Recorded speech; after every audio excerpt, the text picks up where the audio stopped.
Bien le bonjour, je vous avais fait une vidéo précédente dans la journée, mais j'en refais une parce qu'on a le trailer aujourd'hui en images de Soleil et Lune. Nous avons enfin les évolutions finales des starters. On commence tout de suite avec la révélation de Archiduc qui est de type plante spectre et pas plante vol comme on pouvait s'y attendre.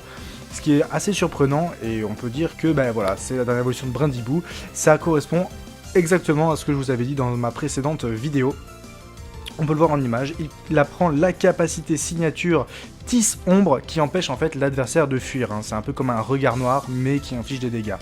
On a ensuite l'évolution finale de notre ami Flamiaou qui s'appelle Félinferno de type feu et ténèbres et non combat. Donc c'est bien, ça fait plaisir de ne pas avoir encore un starter feu combat. Bon après voilà, il est debout, ça déplaira à certains. Il a aussi lui-même une capacité signature, comme les 3 starters qu'on verra, qui s'appelle Dark Larlat, donc voilà, qui est de type ténèbres, et ça ignore les changements de statistiques de l'adversaire. Et nous avons ensuite la dévotion finale d'Otaquin qui s'appelle Oratoria. Voilà, je l'ai bien dit, c'est cool. De type eau et de type fée, avec le talent torrent. Donc comme d'habitude, ils ont engrais, brasier et torrent. Et donc eau fée, donc un double type plutôt intéressant. Et il connaît l'attaque Aria de l'écume, qui soigne la brûlure en fait d'un adversaire ciblé ou d'un allié qui serait ciblé. Nous avons ensuite la révélation de nouveaux Pokémon, en dehors des leaks bien évidemment, et qui sont les gardiens des îles d'Alola. On commence avec Tocopillon, qui est de type psy et fée. Il a le talent Créapsy qui permet de créer un champ de psy, et ce champ de psy empêche en fait les attaques prioritaires de s'effectuer. Voilà, donc on peut voir que le Rat-Attack rate son attaque Kuba à cause du champ de psy. Et il connaît, les 4 piliers des îles connaissent une attaque particulière qui s'appelle je ne sais plus comment, qui s'appelle Ire de la nature et qui en fait permet d'enlever 50% des points de vie à l'adversaire.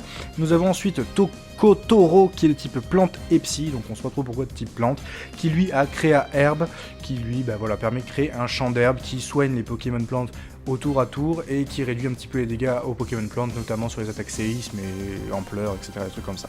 On a ensuite Tokopisco qui est de type eau et fée et qui lui a Créa Brume, donc voilà, ça crée un champ de brume qui est un champ en fait qui améliore les attaques de type fée et voilà, donc rien de plus sensationnel pour le coup. On va tout de suite enchaîner avec la possibilité de nouvelles capacités Z pour ces Toko, les Toko, donc les 4 totems qu'on a vus. Et c'est une capacité Z qui en fait appelle un genre de gros titan, donc elle s'appelle Colère du gardien d'Alola, et ça fait apparaître un gros titan, et le Toko en question va se positionner en tant que tête de ce titan, et il va donner un coup de poing plutôt violent à ce Tarinorm qui prend en fait 75% des dégâts restants, donc on va dire que c'est quand même assez impressionnant comme quantité de dégâts. Ensuite, nous avons un nouveau Pokémon qui s'appelle Cosmog, il est de type Psy. Et apparemment ce Pokémon a été nommé Cosmog par un des scientifiques de la fondation Hater machin, on sait pas comment on dit, donc c'est un peu bizarre. Ensuite nous avons enfin la révélation officielle de la forme Alola de Persian. Donc voilà, il a plutôt pris la grosse tête. Donc il a technicien, donc ça peut être intéressant peut-être pour Kuba. Voilà, et ensuite on apprend que la ligue Pokémon d'Alola n'est en fait pas encore fondée et qu'elle est en train de se construire au moment même où on va faire notre aventure, donc ça va être assez intéressant.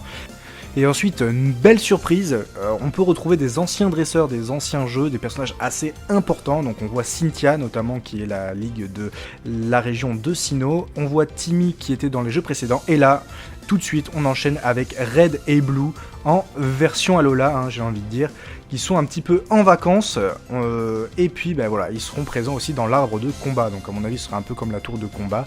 J'espère vraiment qu'il y aura des fonctionnalités en ligne pour jouer avec ses potes.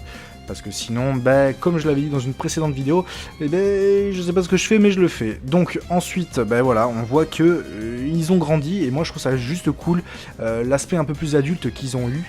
Et voilà, donc c'est tout pour ce trailer. À vrai dire, je pensais qu'il allait y avoir d'autres informations sur le site officiel, mais il n'y en a pas eu tant que ça, donc je vous laisse sur ça.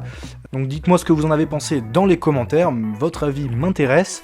Et ensuite, n'hésitez pas à partager la vidéo si elle vous a plu. Et sur ce, je vous fais la bise, et puis à bientôt. Ciao tout le monde.